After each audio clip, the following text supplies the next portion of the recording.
Kenya Power has commenced a pilot project to install special utility poles or smart poles that will support the provision of high-speed internet connectivity as part of its revenue diversification strategy amid increased demand for internet.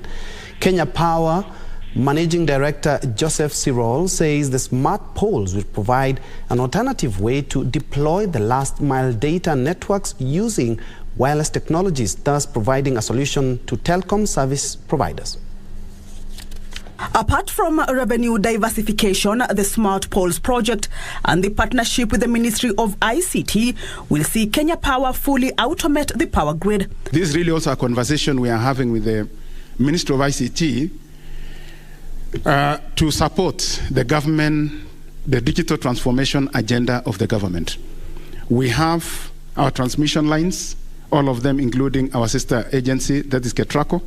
We have a transmission line where on top of all these transmission lines, there is an optical fiber ground wire. Apart from the pilot for smart poles, the company says it will utilize its network and fiber capacity to provide infrastructure for internet connectivity, targeting public institutions such as schools and hospitals at a lower cost, starting with Nairobi County.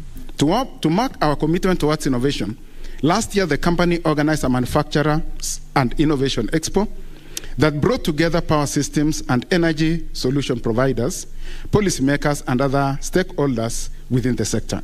Through this forum, we learned of the various technologies that are available to steer our business to the next level.